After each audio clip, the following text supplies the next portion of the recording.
जय माँ काली, हर हर महादेव। कैसे हो सभी? आशा करती हूँ आप सभी अच्छे होंगे, खुश होंगे और स्वस्थ होंगे। माता काली और बाबा भैरवनाथ की कृपा आप सभी पर बनी रहे। माँ आप सभी के अंधन के भंडारे बढ़ती रहे। तो स्वागत है आप सभी का आपके अपने इस YouTube चैनल काली माँ की बेटी रेणु यादव पर, जहां पर आज मैं आपके लिए लेकर के आई हूँ एक और जानकारी माता काली के बारे में।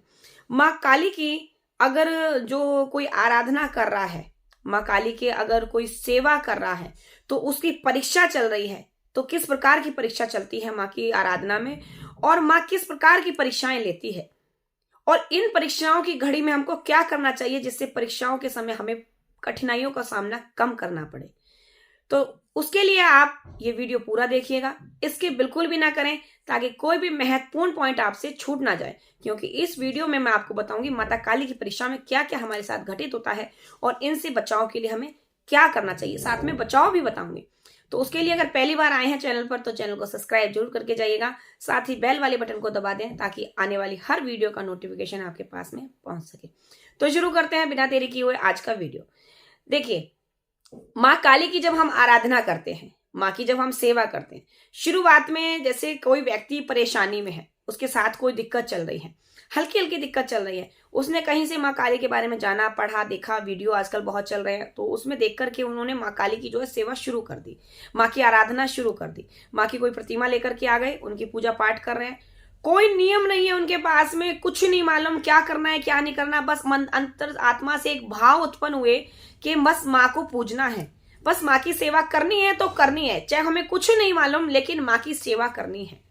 तो ऐसे व्यक्तियों के पास में सबसे पहले तो कृपा बहुत जल्दी होती है। क्यों? क्योंकि उनके भाव में से माँ की जो है जिज्ञासा जागृत हुई है, माँ को पूजने की एक आलोचना अंदर से जागी है, माँ को पूजने के लिए उनके भाव प्रकट हुए हैं। और उस समय उनको कुछ नहीं मालूम माँ के बारे में, उनको उल्टा सीधा जैसे जो आ रहा है वो माँ की सेवा कर रहे हैं। उनको हवन नहीं आ रहा वो कर रहे हैं, उनको भोग नहीं मालूम लेकिन वो दे रहे हैं, वो निस्वार्थ माँ की सेवा कर रहे हैं, माँ की पूजा, माँ की आराधना कर रहे हैं। लेकिन उसके बाद क्या होता है, वो कहीं ऐसे स्थान पर फंस जाते हैं, किसी से उन्होंने जानकारी ली माँ की सेवा कर रहे हैं, क्या करें क्या ना करें। तो कोई लोग अज्ञानता में वो कहीं ना कहीं से जो माँ के बारे में और अधिक जानकारी लेने के इच्छुक होकर के किसी ना किसी ऐसी जगह जुड़ जाते हैं जहां से वो माँ के बारे में जानकारी लेते हैं, और दुर्भाग्यवश वो ऐसे स्थान पर जुड़ जाते हैं जहां माँ के बारे में पहले से ही कोई जानकारी नहीं है।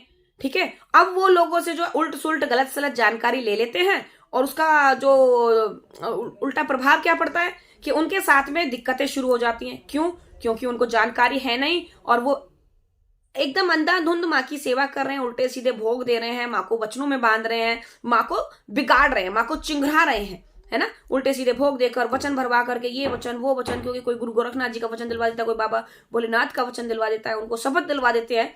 तो उस प्रक्रिया में क्या होता है, फिर वो शक्ति बन जाती है, फिर वो माँ नहीं रहती, फिर वो शक्ति बन जाती है। एक हम अपने भाव से पूज रहे हैं, उस समय हम उसको माँ मान करके पूज रहे हैं, लेकिन फिर हम ये इधर उधर से उल्टी सीधी जानकारियां लेकर के उसको वचनों में भरने की कोशिश करते हैं, उसको शक्ति, उसकी कृपा, जो कृपा है उसको शक्ति बनाने की कोशिश करते हैं। तो क्या होता है कि वो चिंघर जाती है ना। तो फिर वो शक्ति बन जाती है, फिर वो माँ का रूप जो है वो शक्ति रूप में बदल जाता है। फिर वो शुरू होती है हमारी परीक्षाएं। फिर परीक्षा में क्या होता है, जब आप उसको वचनों में बांध रहे हो तो वो भी आपको वचन में बांधती है, फिर वो आपके साथ में वो करती है जो आपके लिए सही है और आपकी नजर में सही है लेकिन उसकी नजर में गलत है। तो उन चीजों से वो आपको सबसे पहले टारगेट करना दूर करती है। जैसे कि मानकर चलिए कि आपके हाथ में 2 लड्डू हैं, एक लड्डू आपके लिए जो है अमृत समान है, एक लड्डू विष क्या है, तो वो जो विष वाला लड्डू है उसको वो दूर फेंकवा देती है। लेकिन आप क्या सोचते हैं, मेरे हाथ में तो दोनों हाथों में लड्डू था, अब क्या हुआ कि माँ की सेवा शुरू करी तो एक लड्डू मेरे हाथ से छूट गया, ये चला गया, तो मेरे लिए तो बड़ा घाटा हुआ। तो घाटा नहीं हुआ, जो एक लड्डू आपके हाथ में है वो विष है और एक लड्डू है वो अमृत है। जो अमृत है वो आपके पास रह गया और जो विष है वो माँ ने आपसे दूर करवा दिया। आप मेरा मतलब समझ रहे हैं?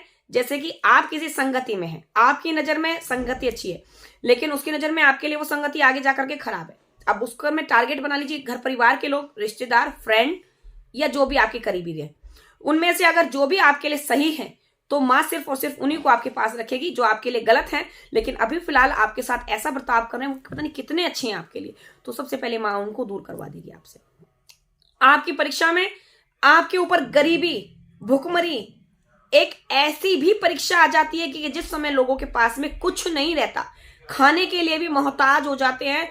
ऐसी ऐसी माँ की परीक्षा चलती है, लेकिन लोग क्या सोचते हैं कि ये परीक्षा हमारी चल रही है, माँ की हमने सेवा करी है इसलिए हम परेशान हो गए हैं, ये माँ की जो है पहाड़ हम पर टूट पड़ा। लोग सही कहते हैं कि काली को नहीं पूजना चाहिए, काली को पूजोगे तो विनाश हो जाएगा, तो ये हमारी जो है विनाश की घड़ी शुरू हो गई। नहीं, अगर ऐसा आपके साथ होने लगा तो समझ लीजिए कि आपकी जो है अच्छी घड़ी आने वाली है, आपकी अच्छी घड़ी चल पड़ी है। क्यों? क्योंकि जिस समय आप, एक समय ऐसा आता है परीक्षा के दौरान कि उस समय सिर्फ और सिर्फ आप माँ के चरणों में पड़ जाते हैं और हाथ जोड़कर विनय निमरण करते हैं कि हे भगवती देवी, अब तो तेरी शरण में आ गया, अब तो तू मार दे, अब तू इस जीवन से हमें उठा ले, हमारा उद्धार कर, हमें इस जीवन से त्याग दिलवा दे। अगर ये वर्ड आपके मुंह से निकल गए परीक्षा के दौरान हार कर, तो वो समय जान लीजिए कि आपका वो परीक्षा का आखिरी मोड़ है। इससे आगे आपको अच्छाई मिलेगी, आपके जीवन में खुशहाली आएगी। लेकिन एक चीज मैं आपको बता दूं, माँ की परीक्षा कभी खत्म नहीं होती है। माँ कदम कदम पर परीक्षा लेती है। क्यों? हर अच्छे बुरे की पहचान कराने के लिए, ताकि हम कहीं किसी मोड़ पर किसी गलती का, किसी चीज का शिकार ना हो जाए, किसी चीज का शिकार ना हो जाए। और इन परीक्षाओं के दौरान आपको क्या करना है, हम क्या करते हैं वो हम आपको बता देते हैं कि अधिकतर लोग क्या करते हैं कि जब परीक्षा शुरू हो जाती है तो वो परीक्षा के परेशान हो जाते हैं। लोग कहते हैं तू काली की सेवा कर रहा है ना, इसीलिए यह सब कुछ हो रहा है, छोड़। तो वो छोड़ देते हैं। नहीं छोड़ना। परीक्षा की घड़ी में सफल वही होता है जो इन परीक्षाओं को हंसकर कबूलें। उस समय माँ की सेवा और अधिक बढ़ा दो, और सबसे अधिक बढ़ा दो बाबा भोलेनाथ की सेवा, क्योंकि बाबा भोलेनाथ ही एक ऐसे हैं जो माँ को शांत कर पाते हैं। तो ज्यादा से ज्यादा परीक्षा की घड़ी में ओम नमः शिवाय ओम, ओम नमः शिवाय ओम, ओम नमः शिवाय ओम, ये नाम जाप करना शुरू कर दो।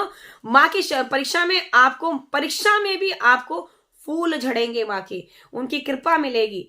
लेकिन परीक्षाएं ऐसी ऐसी होती हैं, मैं आपको बता देती हूँ कि जो लोग कह रहे हैं कि हम माँ की सेवा जितनी कर रहे हैं उतना ही हम परेशान हो रहे हैं, क्योंकि जितनी माँ की सेवा करोगे उतने ही मुखौटे आपके सामने खुलेंगे, उतने ही माँ आपके सामने जो है सच्चाई खोल खोल करके रखेगी, और वो आपके लिए एक घड़ी तो आपके दिल को तोड़ देगी, बिल्कुल आपको झकझोर करके रख देगी, लेकिन आगे वो आपके लिए एक सही घड़ी लेकर के आएगी। अगर आपने इस चीज को समझ लिया, मान लिया, तो मैं आपको वचन देती हूं कि माँ की परीक्षा में आप कभी असफल नहीं होंगे, सफलता ही प्राप्त करेंगे, क्योंकि माँ अच्छे बुरे की पहचान करवाने के लिए ही परीक्षा लेती है। और परीक्षा में क्या करना है वो मैं यहाँ पर आपको बता ही चुकी हूँ। तो वीडियो अच्छा लगे तो वीडियो को लाइक कर दें। आज के वीडियो में इतना ही। और पहली बार इस चैनल से जुड़ करके मेरा ये वीडियो देखा है और अगर कुछ समझ में आया और अच्छा लगा तो सब्सक्राइब जरूर कर दीजिए चैनल को, साथ ही बेल वाले बटन को दबा दीजिए ताकि आने वाली हर वीडियो का आपके पास नोटिफिकेशन पहुंच सके। इस चैनल के माध्यम से मैं आपको बहुत सी जानकारी देने की कोशिश करती हूँ जो माता काली से रिलेटेड है और अन्य देवी देवताओं से रिलेटेड है। तो मिलती हूँ आपसे नेक्स्ट वीडियो में और अधिक जानकारी के साथ। तब तक के लिए सभी को जय माँ काली, हर हर महादेव।